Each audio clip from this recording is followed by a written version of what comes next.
Okay guys, so this is going to be how to remove these two rear dowel pins, and this is kind of going in conjunction with my rear plate starter. I still haven't come up with a name for it, but it's that bracket that's in the other video that gives you a new mounting position for your starter. You're going to have to get these dowel pins out in order to slide the new plate in, and you also need to put longer dowel pins in, which will be in that kit that I just said, but this might just be general knowledge. We're going to hydraulically get these dowel pins out of here, and if this fails, I've never tried this before, but I'm going to try this, and if it fails, I'm going to thread this dowel and then just create a mechanical puller, and I'll probably go ahead and show both ways. That way you would have your choice, because when the method I'm going to show you right now, you may not have enough room to swing a hammer, and you'll see what I'm talking about here in a second. So what I am going to do is start off by drilling a hole right in the center. So I'm going to center punch this right there. Looks pretty good. Got a little mechanical spring-loaded punch here. Now I'm not going to make you sit there and watch me drill a hole, but I'm going to drill a hole all the way through that until it's all the way through that dowel. And then what I'm going to do is step it up until I find a drill bit that this punch will fit really nicely, where this punch will just fit barely in that hole, and I think it's going to be a 1/4 inch drill bit. Then the idea behind this is, once I have a 1/4 inch hole all the way through it, I'm going to fill that up with grease. I'm going to pack that in as much grease as I can, and then I'm going to put this punch in the hole like that. Well, like that, sort of mocking it up here just to give you the basic idea. And then once that's in there, I'm going to whack the hell out of this thing with a hammer, and hydraulically that grease can't go anywhere. So in theory, it's going to pop the dowel out of there. I did see one guy do this with, well, there's a matter of fact, they're right here. This type of head stud dowel, where you see that they're hollow, and that's so the head bolt will go down in there, or the head stud. And what they did in that case is they packed this whole hole full of grease. That goes down pretty deep, though. I don't know if that goes into a water passage or not. But in that case, your hole would have to have a bottom to it so that the grease couldn't go anywhere. But he filled it up with grease, found some kind of round dowel that would fit in that hole real tight, and then just smashed it with a hammer, and then these dowels popped out really nicely. I should have paid attention to who that was and gave him credit. I don't remember who it was. But so then that gave me the idea with the solid dowels. All you got to do is drill a hole in it, in theory, and because there is a bottom to these holes, the grease has no place to go, and so hopefully it's going to work. I'll cut the video right now. I'm going to get that hole drilled, and then I'll see you on the next one.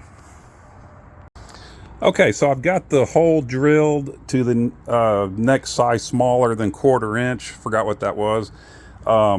So I'm going to try to do this on camera. I'm going to drill this last step. I've done this in 3 steps. And when you break through that dowel, you should feel it kind of plunge down. And you want to be really careful when you're drilling these dowels, especially this side on the 6.5. Because if you go too far, there's a chance, I don't know what's all back in there, but if you went into an oil passage or something. So you want to do, when you feel like you're at the end of the travel, where how long that dowel should be, just go really careful, go really slow, and then you'll feel it kind of punch through. And so I'm going to try that on camera here with one hand. Oop, yeah, that's going to be tough. Oop, yeah, I'm gonna have to, I don't want to take, whoop, I'm about to do something bad here. Doing this stuff with one hand. I should set up a tripod. Let me do this real quick. Okay, so I think what I'll do is go get my tripod, and then I can hold this thing steady, and we'll get that drilled out, and I'll show you what's going on. Okay, so I got it up on the tripod. I'm going to drill this hole, the final size, to 1/4 inch. Let's see what we get here.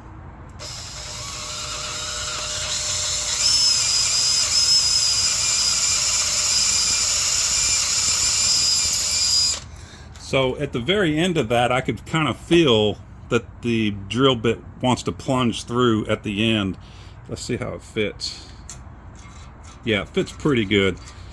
So I'm gonna take this paint off here just so I can get some more depth out of that, some more travel, to put that on my little belt sander or flap sander and get that off. And the idea is I'm gonna pack this with grease now, get the whole bottom of the hole.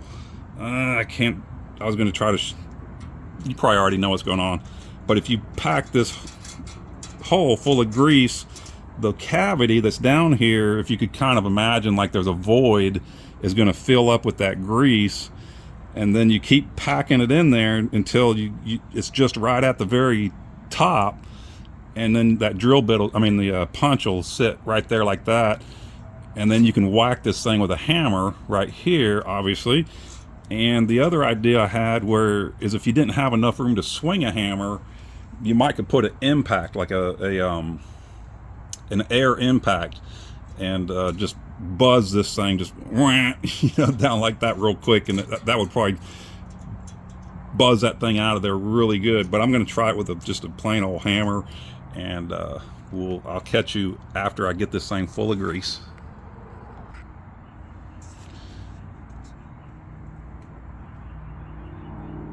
Okay, so I've got some grease here. I've got the dark grease, just wheel bearing grease. I'm going to start packing it in there.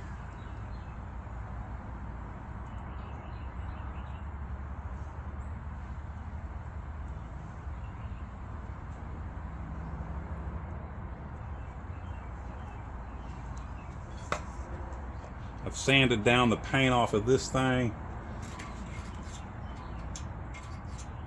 I'm using this punch to push the grease down in there.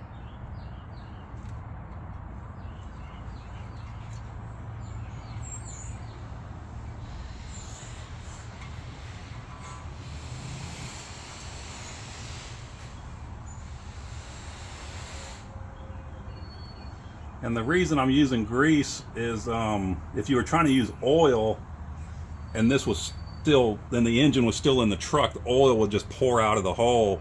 Whereas if this was still in the truck, you could sit here and pack grease into there and the grease is just going to stay. So that's the reason for that. But as everybody should know, liquids don't compress, and so the idea, if this works at all, is going to be, because liquids can't compress, all that force is going to push that dowel out this way.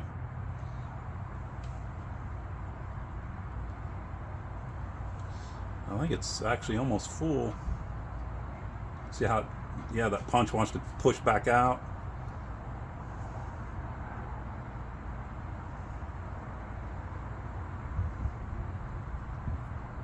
All right, I'm going to give that a try. I think I said it before, this is just wheel bearing grease.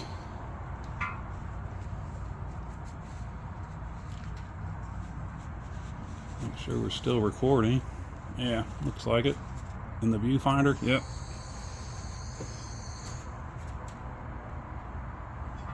Safety glasses.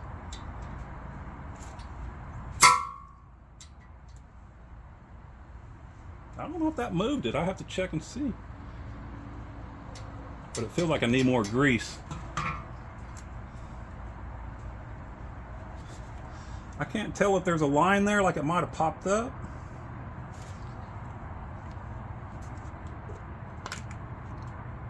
This might be why it needs more grease. This may have popped up and now I need more to fill more grease in there.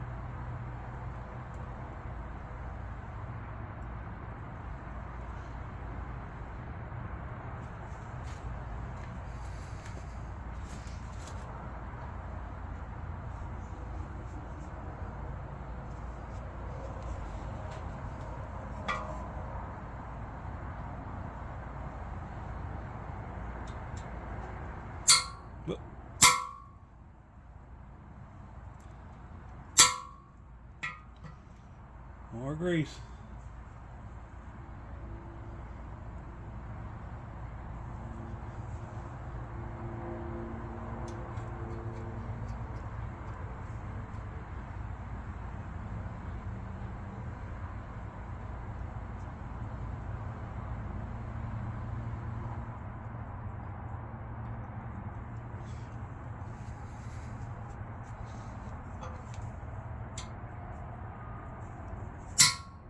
Oh, that felt good. I think it's working. I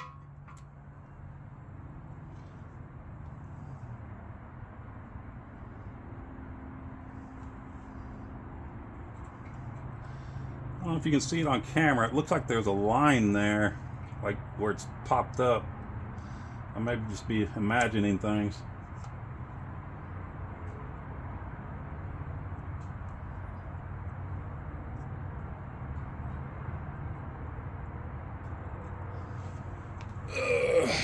My back.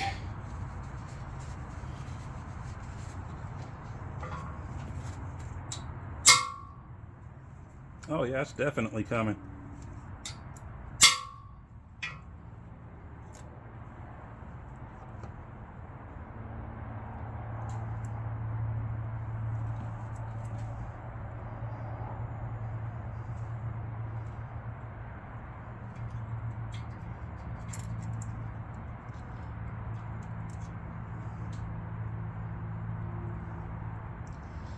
I don't know what happened there, but I pushed the punch down in there and I could hear some grease letting go, kind of like that noise when you were greasing a ball joint.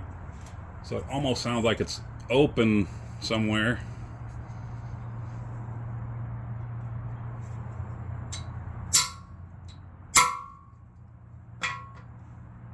Oh yeah, for sure it's coming out.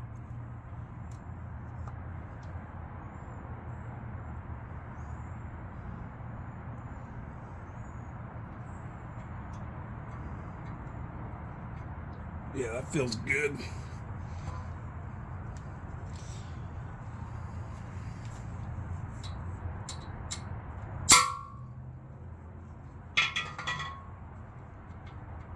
It's slow going, but it's going. Whew, my back's killing me too.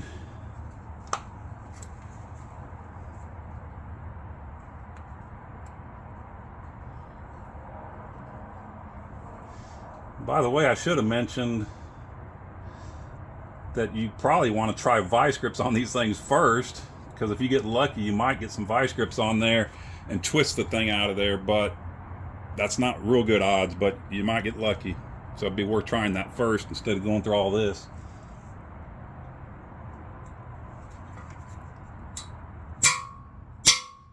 I keep missing it on the first strike. Oh yeah, look at that. Look at that. Awesome. So it came out. Where's my viewfinder? Right there. What a beautiful thing. So that came out real nice. I'm going to try to get the other one out on the other side over there by the hammer, right above the hammer. I'm going to try to do that one a different method where I'm going to thread the hole, and then I've got this little setup. Let me get this out. So I've got just a piece of threaded rod here. The top two are double nutted. I guess you could just use a bolt. You know, there's no reason you couldn't just use a long bolt. But then I've got a loose nut, which is the third one down, and a socket. So the idea is that's going to go over the stud, not the stud, the dowel. This will thread over the dowel. This will rest on the block, kind of like that. This will thread into the dowel, and then once you got some good threads in the dowel, you'll turn this nut down while holding this steel. So by doing that, that will pull the stud out. And it's getting a little bit late, and my back's killing me. I'm going to do that tomorrow, or actually maybe do that Saturday. And I'll get that on video and show you guys all that good stuff. We'll catch you on the next one.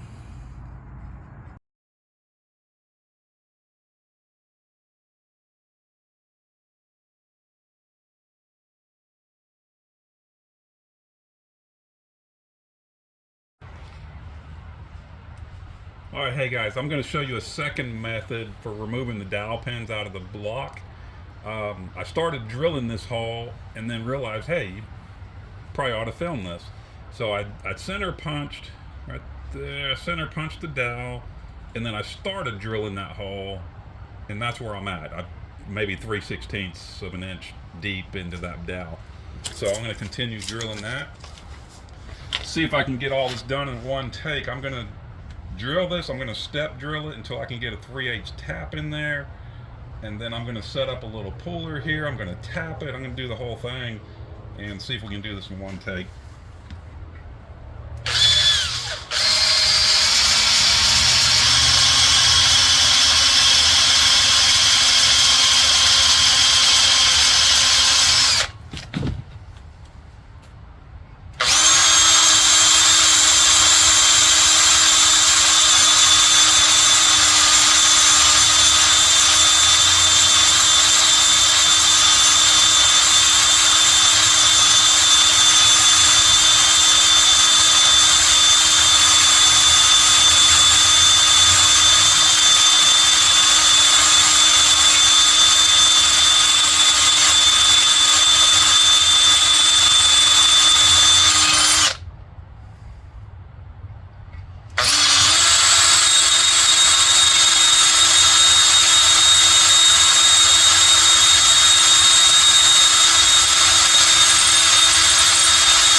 I think that's plenty deep enough. We're going to step it up until we get to a 5/16. So I got my drill bits here off camera. Taking it up to a 17/64.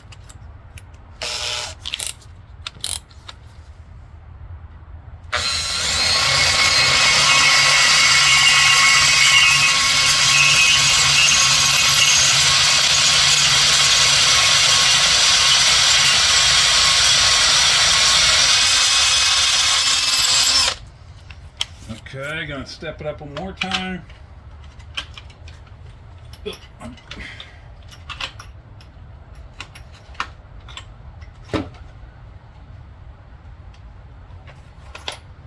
Going to 19/64. Not that this really matters. You just want to keep stepping it up.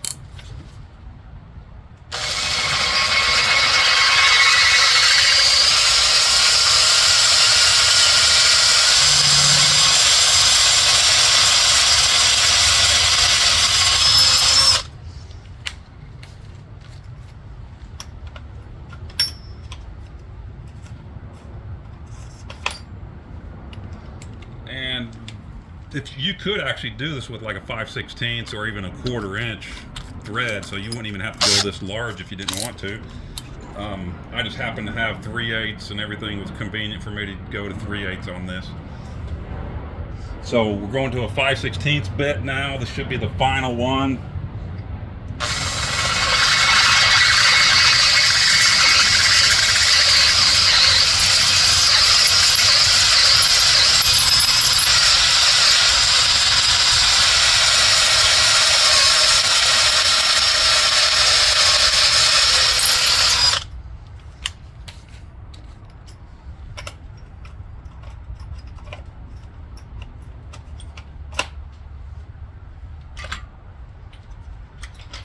Alright, now I got my 3/8. I got this thing really zoomed in here, so I wanted to show you that. But anyway, I got a 3/8 tap.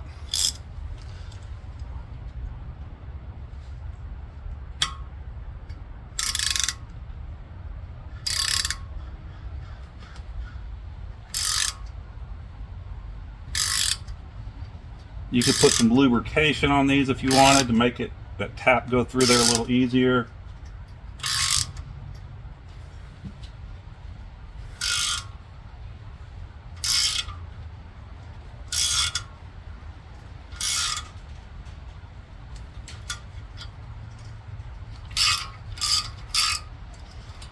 And you want to work that tap back and forth because you can get a lot of pressure on there. And if you snap that tap, you're going to be in a world of hurt.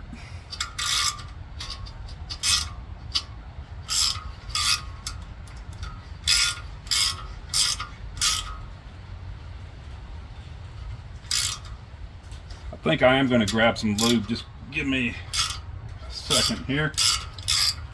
Be right back. Ugh.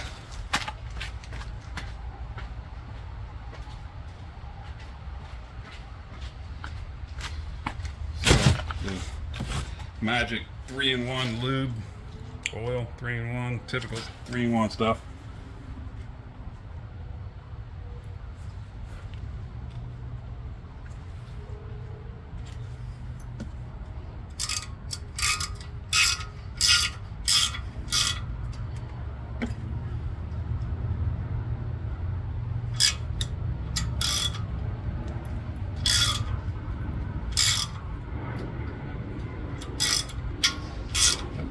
Made it go a little easier there. Put some more on there.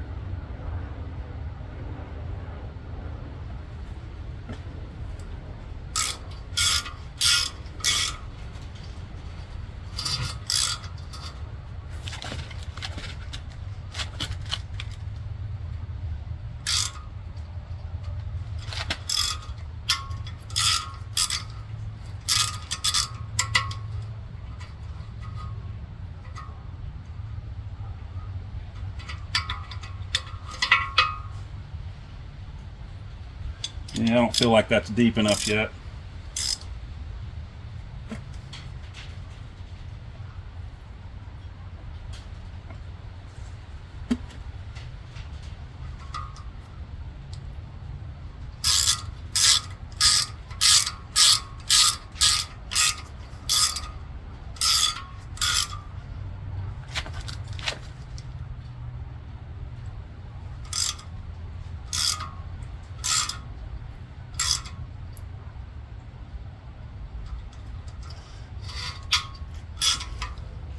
I'm putting a lot of force on there too. I sure don't want to break that tap, so I'm going to see what it feels like when I put the tool that I made up in there. Make sure I move that block, make sure I'm still in the viewfinder here. And move the camera slightly. Okay, try this. What do I do with my little tool?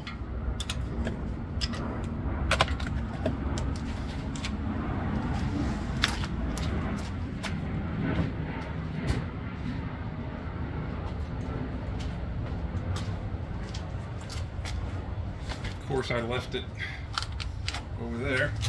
So the tool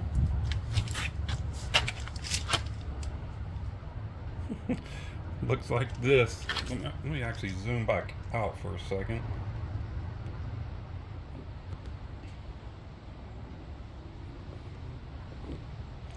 Okay, so the tool looks like this. It's just a piece of threaded rod.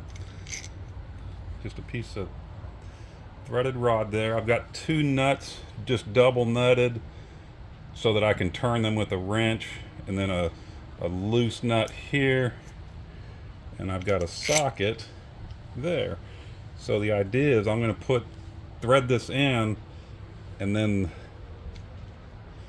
thread that into the dowel, and then the socket is going to create kind of a standoff, and then as I tighten the nut, that's going to pull the threaded rod out, which in turn, because it's mechanically fastened to the dowel, should pull that thing out of there. We'll see how this works.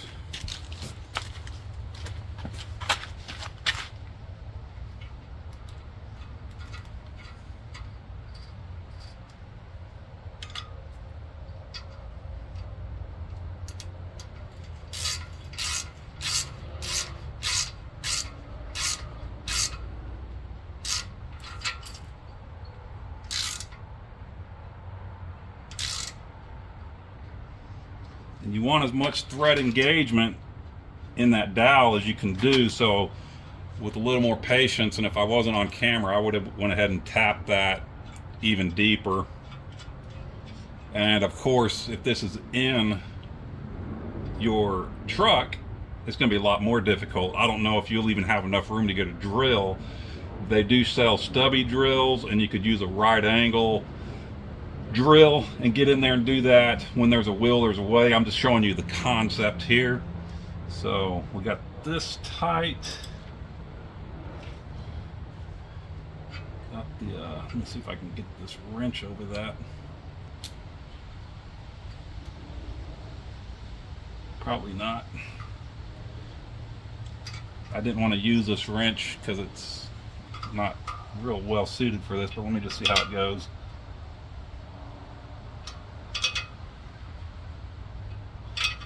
Feels like it's probably coming out.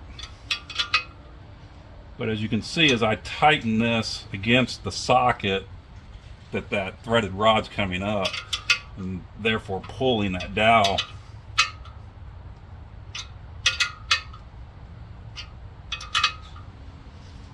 I hope I'm not pulling the threads out of the dowel. I hope the dowel's coming out.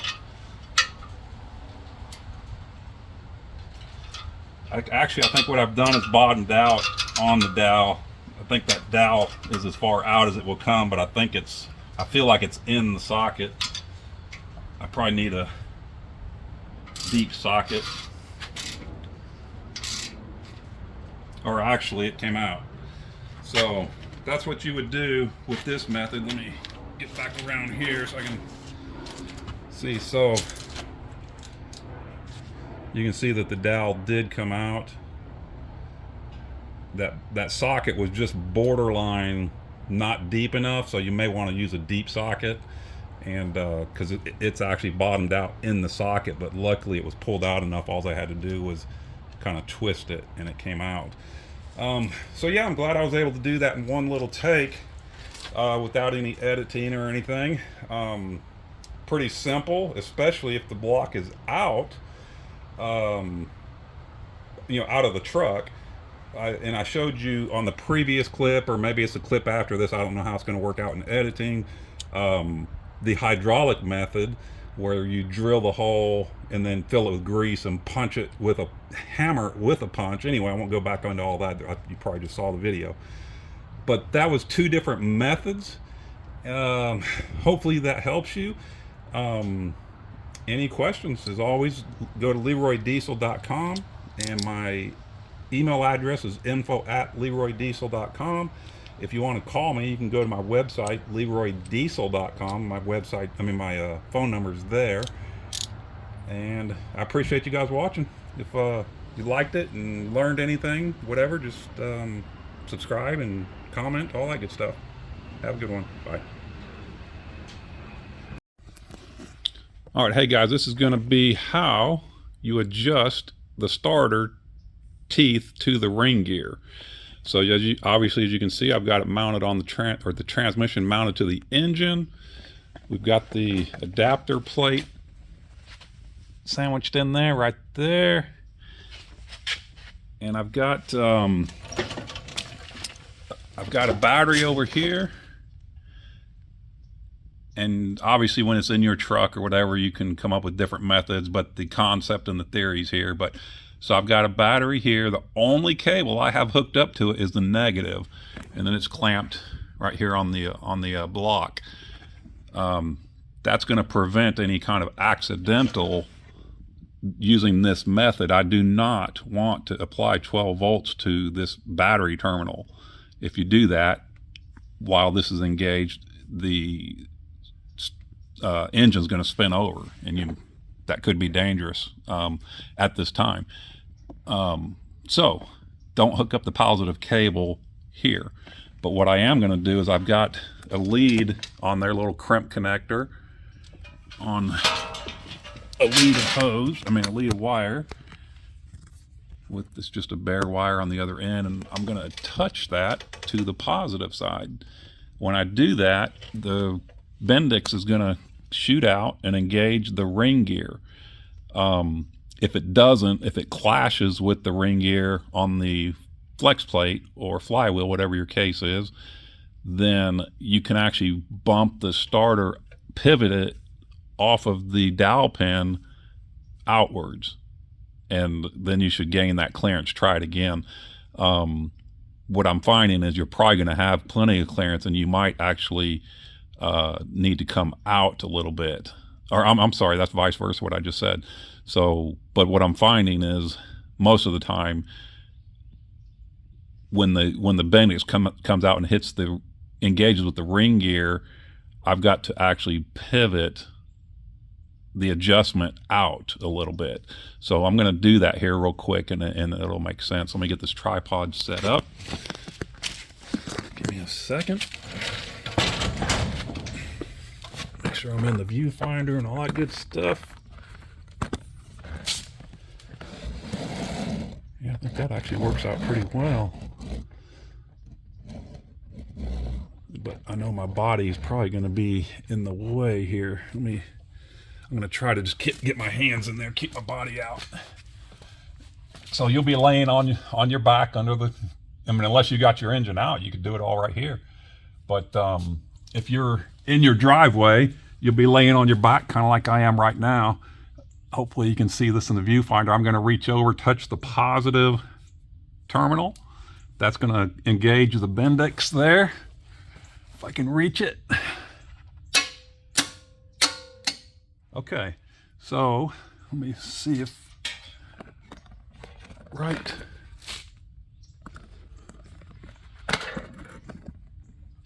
through this hole, you can see a little window there. You can see that the gear has engaged the flywheel, the flex plate. So if you keep 12 volts on the solenoid, it'll just stay out there, or in this case, it went out there and has a slight interference fit. So what I'm going to do, let me get this set up again. Make sure I'm in the viewfinder. I'm going to get my hands. Okay, there we go. So this plate has a little bit of adjustment. It will, you can see I'm rocking it that way, closer to the flex plate and away from the flex plate. So what you want to do is when you get that gear engaged all the way, that's about as far as you're going to be able to go towards the engine. But what you'll do is back off like that, probably 20 thousandths, something like that. And it may still be engaged. It's probably not going to fall off because it needs the engine to kind of, when it fires up, it actually shoots that Bendix back that way. But once you get where you have good clearance in there, and you want to do that probably a couple times, I'm going to kind of force it that way. So that's engaged all the way. That's engaged going the opposite way, the most slack. And so you want to, boom, hit it one time like that, and then back off. There it goes. So back off. And then you could even reach in with a screwdriver like this, unhook your 12 volts to the solenoid if you haven't already, and that will disengage the flywheel. And then once you, at this point, actually, let me back up. With the Bendix still out and engaged, you want to go ahead and snug up your bell housing bolts, and that's going to clamp this plate in place. Then you could back it off if you wanted to and just test it out. So I'm going to move the camera a little bit so I can reach the battery, reaching across with my wire. And again, this is not bolted down. I didn't snug it down yet, but it should come out and engage just fine. Yeah, just like that. So you can see that it engaged just fine. I'm looking right here through this window. And because the engine didn't fire up, it didn't shoot that starter gear back in where it's supposed to be, back home, I'll call it. But if these were snugged up, then you're good to go. And that goes back. Very important. I'm going to probably say this in a couple of these clips here. Once you get that adjusted, very important that you get this rear bracket, or I'll say front bracket, goes towards the front of the truck, snugged up. You have to run that bracket. So very important, even on these starters. It's just because there's so much weight hanging off this bracket that even though this is 1/4" steel, it is going to flex. So very important to run that bracket. So that was all there is to this clip. This was showing you how to get the adjustment here. I guess, well, while I'm going to go ahead and explain this too. So let me back off a little bit. I've got the inspection cover. In this case, it's a 2-wheel drive stamped steel cover. So because the the transmission is now pushed back a 1/4". This inspection cover is also part of that assembly. It's going to get pushed back a 1/4". Well, this surface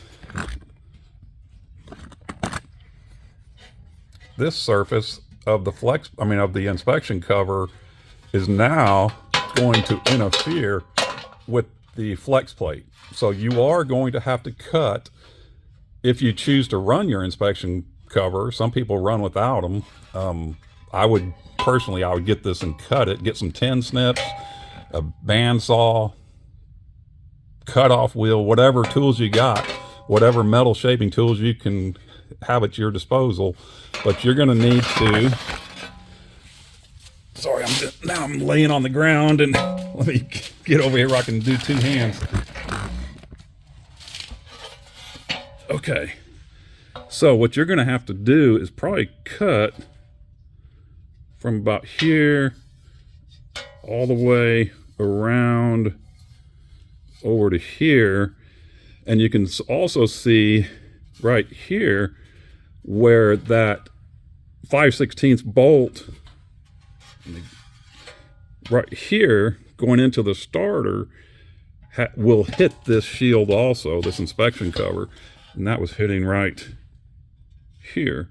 So you're going to need the clearance out for that. So you're probably just going to have to take a big old, starting from here, go all the way under that bolt area,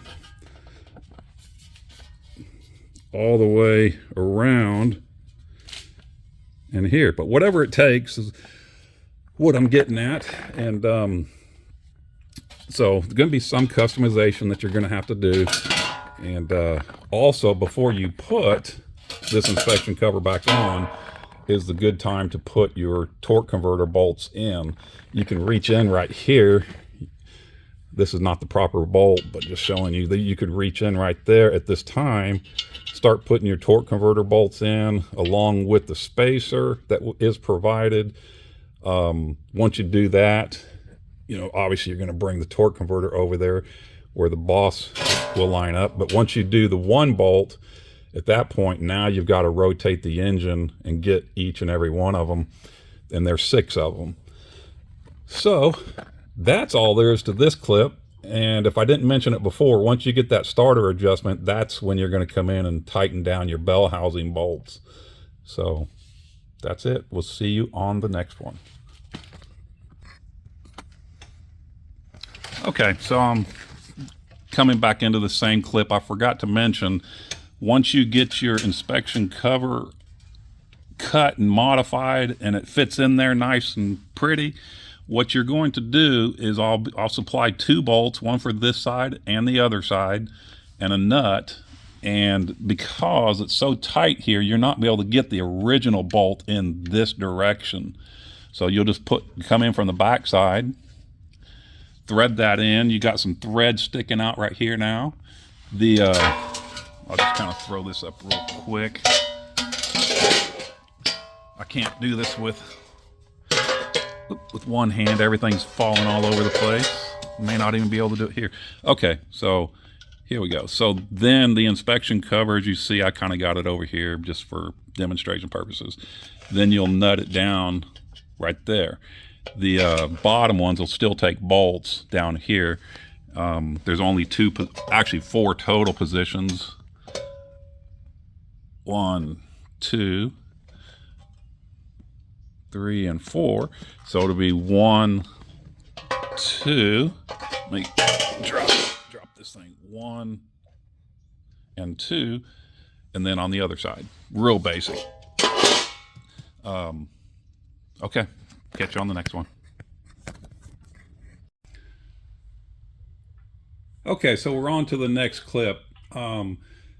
This is showing you how to put the bracket on the back of the engine and just kind of imagining that the transmission is sitting right here, or if you're lucky enough and can pull the engine and all that, then this is how you do it. So one thing to take note of is my bracket is a 2-piece, and that's going to make it easier to install.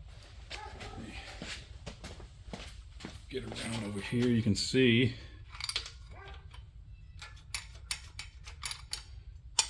that it's a 2-piece.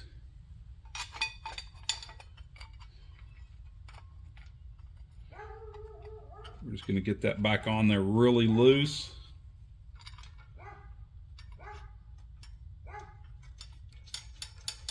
Real loose on that side.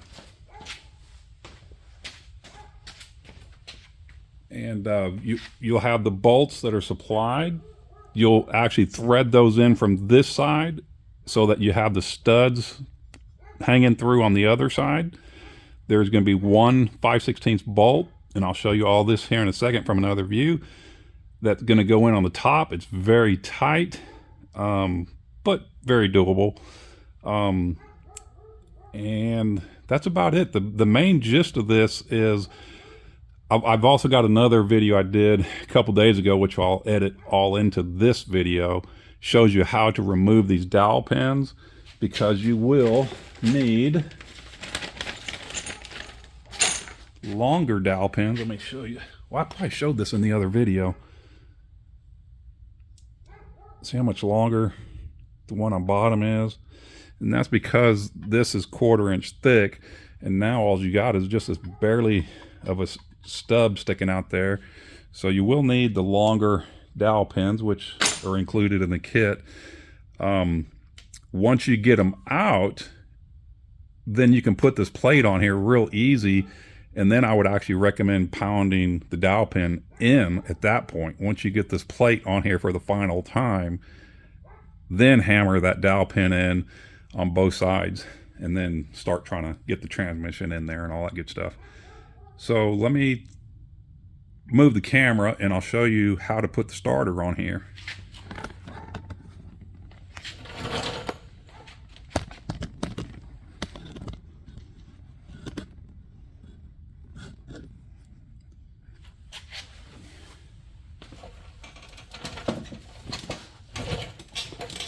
Also, while I'm thinking about it, because I was just going to mention that these are 3/8 bolts. There we go. I keep saying it, I need a cameraman. So these are standard threads, 3/8. This is also 5/16. Anything else pretty much is going to be metric. So with all the bolts that I'm going to be supplying you in the kit, if you run into a situation where it's not threading in properly, stop right there, because it's the wrong bolt. You've probably got like one of these 3/8 bolts trying to put in the bell housing, something like that, something really simple. But just so you know, these are 3/8 threads. These are this one up top is 5/16. And as far as I know, everything else is going to be metric. So let me back this up a little bit. Wow, that doesn't, here we go. I want to kind of show this angle, but it's where I am in my shop right now. I'm in a super tight spot. Okay, trying to get the best view there. And what's nice about running these bolts in is you don't have to worry about them backing off. They've also got a serrated flange surface on them, so they're going to be in there. Get them nice and tight, and then when you go putting the nut on here, they won't back off. And you can also put a wrench on here if you're concerned about it, and then run the nuts down. But what's nice about this is it acts like 2 studs, and when you get the starter up there, it's going to basically support the weight, and those things are heavy, so that's nice. Let me get that going.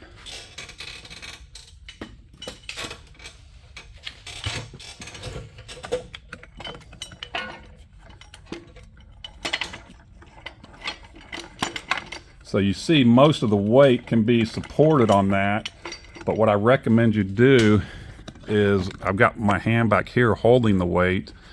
I'm going to flip that rear starter. Everybody calls it a rear starter bracket. I call it a front one because it's at the front of the engine, towards the front of the engine. Get this bolt out of here. This is an 8mm. This, by the way, I think I've mentioned it, will not be aluminum. It's going to be a steel bracket when you get it. Something I'm hand fabricating on each and every one of these. This whole kit takes a huge amount of time behind the scenes. You just would not believe the amount of time it takes me to prep one of these kits and get it ready to ship. So now I've got basically the weight is being supported by the bracket and these two bolts. Right here, hold on, my tripod's collapsing.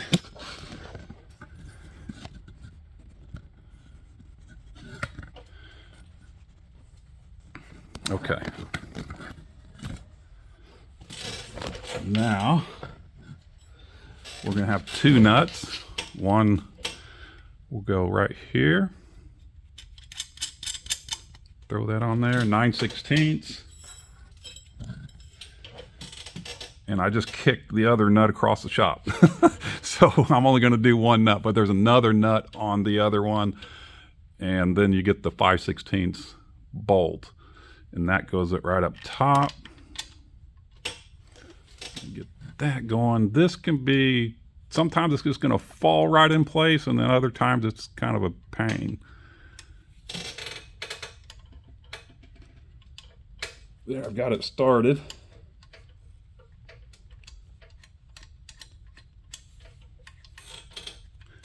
Not bad for being able to do this with one hand.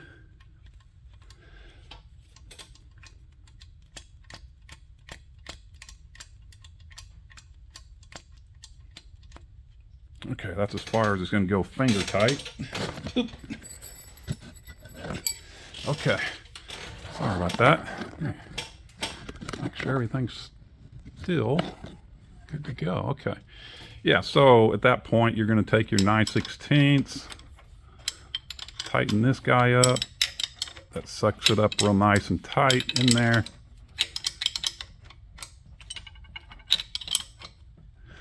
And then you'll also do this one. You see it kind of coming through there on this side. That's a 1/2 inch wrench, by the way.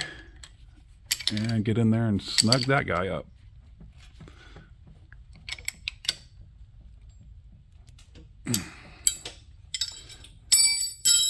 Depending on where you live, you're either going to want to put anti-seize on this stuff or Loctite. So I would, in this area where I am in South Texas, I would actually you'd be putting anti-seize on it, but you could put Loctite on here. I really don't see why you would need to, though. I would actually prefer some anti-seize. Now also, while I'm thinking about it, as far as coatings go, the bracket, the main bracket, the two-piece bracket is going to come to you just as a raw steel. So you will have to possibly clean up any slight surface rust, anything like that, paint it, powder coat it, send it out to powder coating. You know, whatever you want to do, that's up to you. But I would recommend putting a coat of primer and then some paint on there to help just keep it from rusting. That's pretty much it. I just showed you how to install the starter. Let me get another grab on this camera. There we go. That's pretty much all there is to installing it. I gotta back this thing up a little. I put myself in the most tight spot in the whole shop and didn't have hardly any room to even breathe there. Okay, so now on a little bit more on adjusting the starter. I showed one clip. It'll all be seamed together. I know I'm kind of repeating myself here and there, but when the transmission was on here, I showed you how to adjust the starter. Now that it's out, I can really show you pretty well what's going on. So I got my battery down here. Oh, I took my jumper cables off. Give me a second.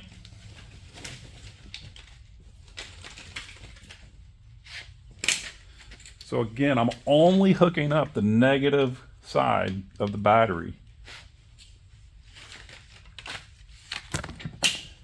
So I got the negative battery clamp on the battery. I put this one on the block right there. Seemed to be a good place. Just clamp it on the block.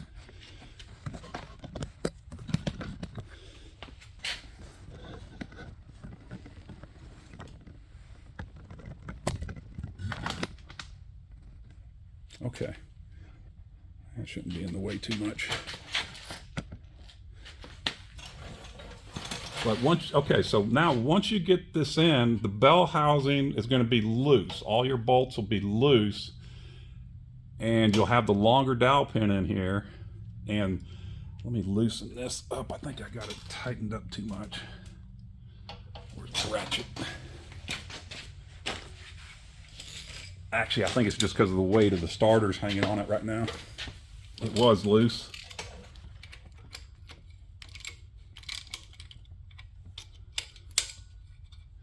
Yeah, it's just the weight of the starters going out that way, so it's loosened up. And what you can do is, I have a wire that's going to the signal side, solenoid side. Anyway, it's usually designated with an S, and it's the inside small terminal on this side of the starter solenoid. Do not hook up battery. If your battery cable's hooked up here, take it off, disconnect it from the battery up top or wherever, but do not have 12 volts on the main heavy battery lug terminal when you're doing this, because if you do, the starter is going to spin, and with all this loose and everything, that could be dangerous, or it might jam something, break something. This is only for fitment purposes for the ring gear to the Bendix, and I'm calling this the ring gear with a flex plate, or it could be a flywheel depending if you're working with a standard transmission. So as you can see here, let me see if I can get this thing to move. Yeah, there's going to be a little bit of movement there, and you can see, at least I think you can. Yeah, you should have been able to see that. You can hear it kind of clunking a little bit back and forth. You can do that a little better with two hands. I think you can see that on the camera. Right now I've got it all the way where the ring gear, the Bendix, if it was out, would be pushed all the way into the starter. Into the flex plate. Now going this way gives you the most distance away from it. So I'm going to go ahead and get it in that position and engage the starter.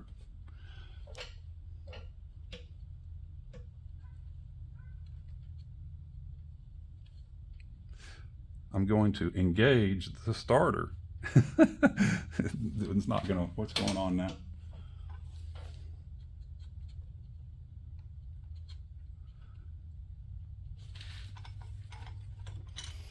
Shit, I might have to stop the video and seam it in. I don't know what's going on here.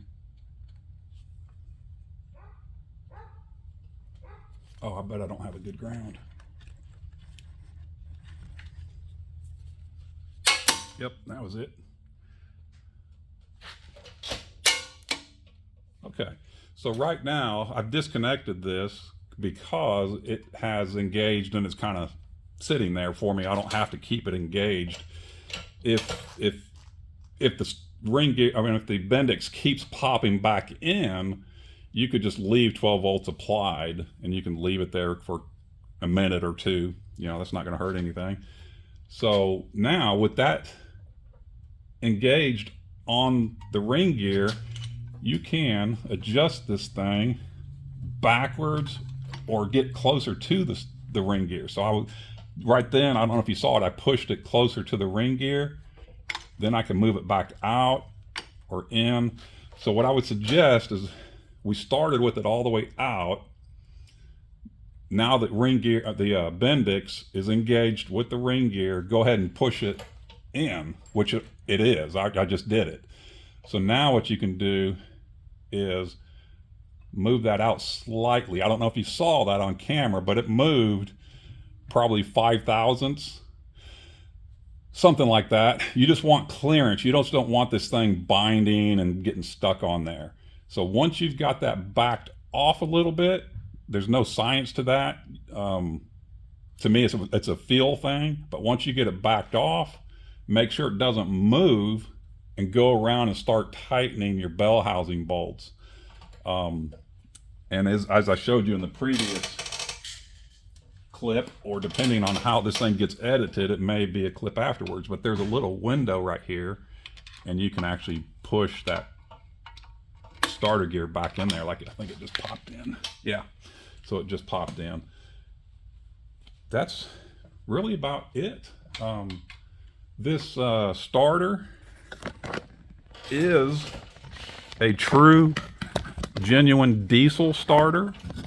There's another kit out there that uses a very similar plate, and it's made for the small block and big block Chevy with 162 teeth flex plate. And if you try running one of those, it's going to physically fit, but you're going to have very, very poor starting performance. That the engine's going to start extremely sluggish because there's just not enough cranking speed. I use the diesel flex plate, and I use a diesel starter. This is going to be a proprietary starter, though, because we do some machine work. This is a custom starter. It may look like some kind of a factory starter, but it's not. This is very custom. And one of the reasons why this kit takes so long for me to do this behind the scenes, along with getting these things laser cut. This plate also, it's a different plate. It may look similar to the gas one that's out there. It's different, I promise you. And that's because this diesel starter's bigger. We had to tweak on that plate. Also, the front bracket here, it'll come to you in steel. I think I said that about 100 times now. I say that because I've made this video 3 times, and every time I think of something else. But it's going to be steel, and that's another thing I'm hand fabricating here. I think I'm getting down to the nitty gritty where I think you get the basic gist of what's going on here. I didn't say it yet, but the main purpose of this kit, if you're watching this video, is right here on the block is where the original starter would go. And it bolts in from underneath, just like every other Chevy starter. Not every other one, but 99% of them. It's very common that this corner breaks off. And that's because you don't run, most of the time it's because you're not running this front bracket. I call it a rear bracket, this front bracket.